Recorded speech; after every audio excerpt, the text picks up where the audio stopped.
Hello everyone. What I'm going to do is a video on cost of living in Thailand for a single person for November 2021. When I get into the video, we'll do some deductions on what it would cost to up the rent and up this or that. But this would be basically what I would consider bare minimum for me personally. Could you live for less than that? Sure. I wouldn't. In fact, I probably wouldn't live at the numbers that I'm going to give now, but a lot of people would, and I probably would if it was my only choice. Now that I think about it, but what we're going to do is we'll look at what rent can be had for. I'm going to do this, I think, in baht. And then you guys can use the exchange rate to figure out what country you're from and how much in your currency it would be. But we'll look at rent, we'll look at visas and stuff, and I'm only going to go off of. I'm going to go under the assumption that whoever's coming over here is going to be a retired person, and you can adjust that accordingly, of course. I'm going to go under the assumption that you are 55 years old or above. You have, as of right now, the 800,000 baht to put in the bank, so you don't have to worry about monthly 67,000 or whatever. You can figure that out too, of course. But I'll go under that assumption. I'm also going to go under the assumption that you have enough money to purchase a scooter. A scooter in Thailand right now, a 125, which is all you need around town. Even I get by with a 110 and I'm 250 pounds. So it's not a problem. You could get them for between 15 and 20,000 baht. So we're going to only be looking at maybe the gas, what you would use each month. Your internet, your electricity, your insurance as far as for health insurance, which I suggest highly, which if you watched my channel, you know that I didn't have it and spent 2 months in ICU and 1 month in a private room, and it cost me 1 million baht. So you can figure out that too. But yeah, so I would definitely suggest that we'll figure in an amount for that also. What else would you need? I've got it written down, so we'll go over them item by item and figure out exactly what it's going to take. Food, of course, miscellaneous items that you'll need, or that I would need, little munchy stuff as far as crackers, and just a little allotment each month for going to the market, and of course eating out, that kind of thing. Also, we'll get this out of the way quickly. I was a heavy smoker. I'm not anymore. If you're a smoker, figure in about 70 baht or so a pack. And if you're a drinker, it might not be even feasible to get close to the number. It depends on how much you drink. And if you've been to Thailand, you know what it runs. If you're going to go out, it's going to cost you, probably between 100 and 200 baht for a beer. And I think, I don't buy it too much, but I believe it's under 100 baht, 80 baht, 60 baht or something like that for a Leo in the, a small one in the 7 or something. So, you can also, like I said, you can add that on afterwards. But let's get started. Okay, so let's get started. I'm going to figure, I was in Pattaya, Jantiem area for about a week visiting some friends, and I took the family. And a friend of mine was looking at condo after condo after condo after condo. So I'm going to say in an area, a beach city like that, between 55 and 6, I'm going to settle on 6,000 baht. Then you've got about 1,500 for electric, and that's if you run your air conditioner pretty good, like I would. 500 for water, 1,000 for TV and internet, 400 for a phone, 3,500, and it's going to vary on your health insurance depending on your age and the condition you're in, that type thing. But I think 35 fairly safe. 6,000 for food. That's eating out every day. 200 baht a day.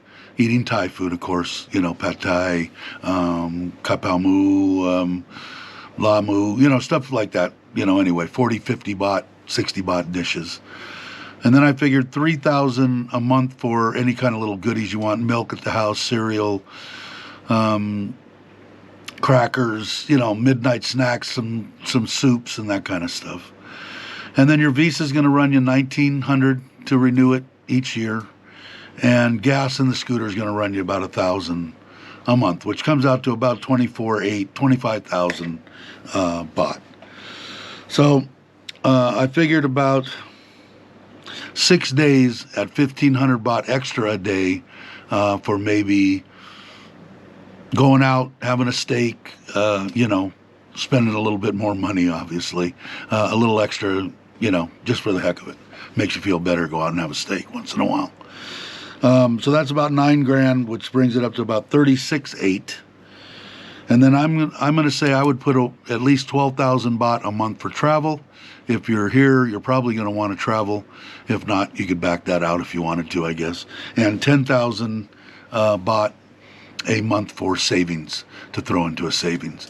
And then again, this is going off of the assumption you have 800,000 to put into the bank. You need a checking account or a savings account. They don't really have, or I didn't get a checking account. I don't even think they offer it, but I don't know for sure.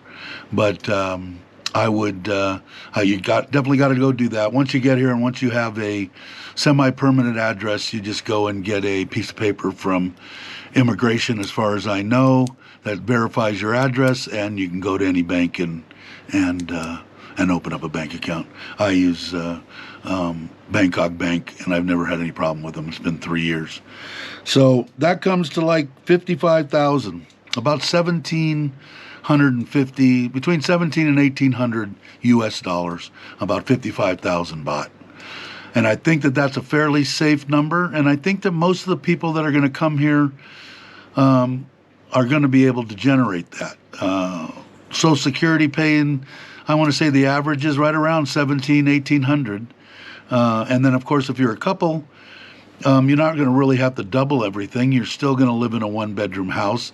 Food's going to go up, of course, but you're going to have double the income. So I don't see, you'll have plenty of money to do whatever you want to if you're coming here on 2 incomes. So I'm going to say somewhere between 50 and 55,000. Like I said, I wouldn't necessarily want to. I mean, that doesn't include, that includes going out the 6 nights and spending an extra 1,500. So if that satisfies you for having a beer or two and having a steak or a hamburger or whatever you want to have, then you're okay. If you're going to go out and date or something like that, that doesn't take any of that into consideration. Maybe the 6 nights, but if you get, then that's not going to take into consideration any kind of monetary stuff. If you do hook up with a lady and you're seriously dating, or boyfriend, girlfriend, or partner, or whatever it is, you're going to have to, if she was working and you want to travel with her, according to the culture, you have to, figure in, you're probably going to end up giving her family somewhere around 10,000 baht, depending. So you can figure that in too if you want to. You know what you're going to drink if you're going out. You know what you're going to spend.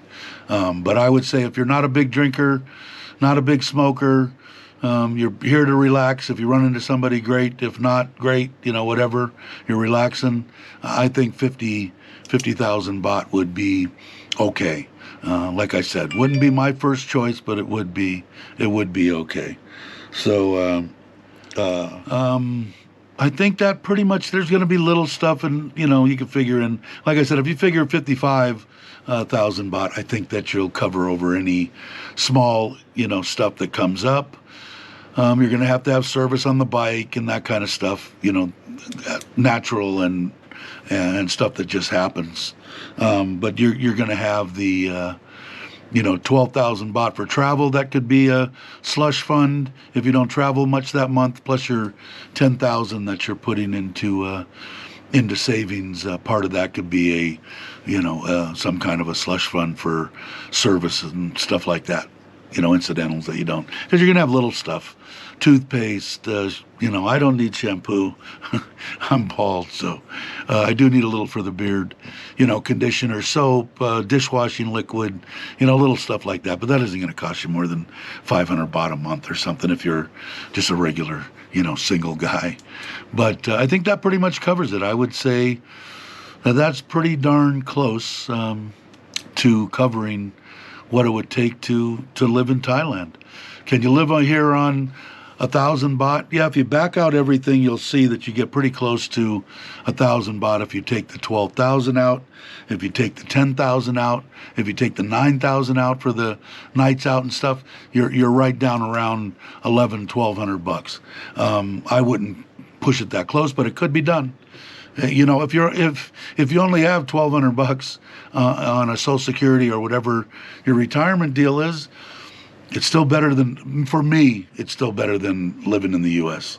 The money goes a lot further. You wouldn't be able to do hardly anything, but you would be able to live and eat and, exist. You could do it. I wouldn't, but you could do it. But anyway, I hope that helps some people.